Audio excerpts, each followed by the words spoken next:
কি যে আমার আগের একটা ভুল ডিসিশনের জন্য আমার আগের মিক্সারটা প্রায় গেছে, খুব কষ্ট করে ওটাতে হয়। তো এই যে এই মিক্সারটা কিনলাম আগারোর, এটাও তাই পোর্টেবল। তো এটাতে আজকে ওর সবজিগুলোকে ব্লেন্ড করব। এখানে দেওয়া আছে হচ্ছে সবজির মধ্যে গাজর, মিষ্টি কুমড়ো, বিট, মিষ্টি আলু। তো এগুলো সব ব্লেন্ড করে নেবো। আর আজকে এখনও ডিনার তৈরি হচ্ছে, আজকে রাগি বানাবো। তো অনেকেই বলেছিল যে ভেজিটেবল দিয়ে রাগিটা কীভাবে বানায় একবার দেখাতে। এইভাবে বানাই, প্রথমে সমস্ত জিনিসগুলো দিয়ে ব্লেন্ড করি। তো আজকে এই যে ডিনার করবে আজকে একটু দুপুর বিকেলবেলায় যখন ওকে, মানে বিকেলবেলা না, আজকে সন্ধে হয়ে গেছিলো, সন্ধ্যেবেলায় যখন ওকে সলিড খাইছিলাম ওটা উগলে দিয়েছিল। তো যার জন্য রাগিটা আজকে একটু দেরি করেই করা হলো। মাঝে আর একবার ওকে ফর্মুলা খাওয়ানো হয়েছিল। তো এবার রাগিটা করব। তো প্রথম কাজ এটা করছি। আর ব্লেন্ডার এটা নতুন নিয়েছি, তাই ভাবলাম এটাতেই আজকে করে দেখি কেমন হচ্ছে ব্লেন্ড। দেখা যাক, জানতা নেই কেসা হোগা।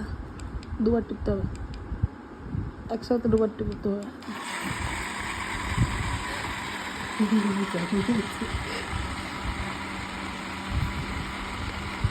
এইভাবে একটু ভেজিটেবলগুলো ব্লেন্ড করে নিলে না খুব তাড়াতাড়ি হয়ে যায়।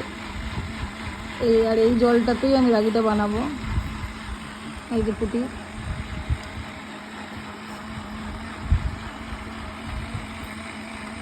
ওর যেটা কিসে ইন্টারেস্ট পাই কে জানে, এই করে পুরি। তো হয়ে গেছে ব্লেন্ড একদমই, বন্ধ করে দেবো। আমি পুটির জন্য আগারোর এই মাল্টি কুকারটা ইউজ করি। এটা মাল্টি কুকার প্লাস কেটেল, এটাতে সব রান্না পুটির এটাতেই হয়। আর ঘুরতে গেলে এটা আমি এখন যেহেতু মানে এইবার যেহেতু ঘুরতে গেলাম ওর 6 মান্থসের পরে, এখন তো সলিড খাই, তো এটা আমি বগল দাবা করে নিয়ে যাই।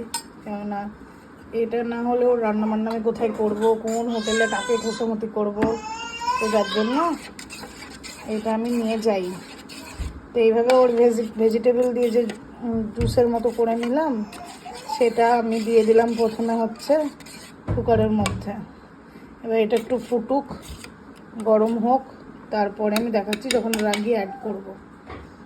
তো এটা এখন বেশ কিছুক্ষণ ফুটতে লাগবে, মানে যাতে সিদ্ধ হয়ে যায়। লিডটা দিয়ে এভাবে ঢেকে রেখে দেবো, এখন এটা ফুটুক, তারপরে বাকি প্রসেসটা আমি দেখাবো। এটা ফুটে গেছে, এবার আমি এর মধ্যে দিয়ে দেবো 2 চামচা রাগি।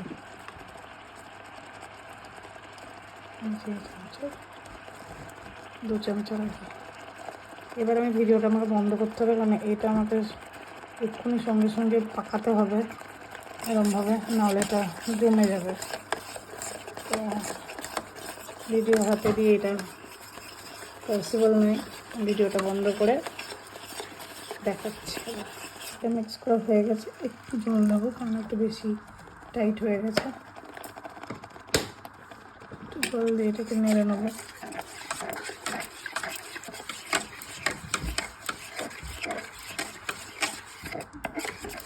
এটা রাগি দেওয়ার পরে বেশিক্ষণ ফোটাতে হয় না, 2-3 মিনিটেই হয়ে যায়।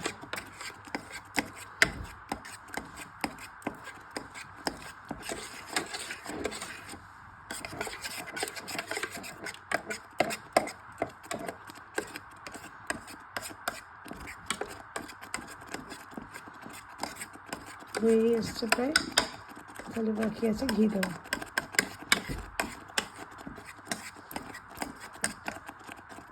দিয়ে দেবো পুটের ঘি এর মধ্যে।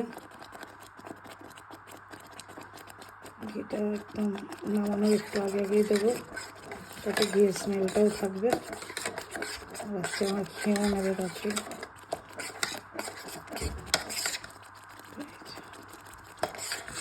বাকি রেডি।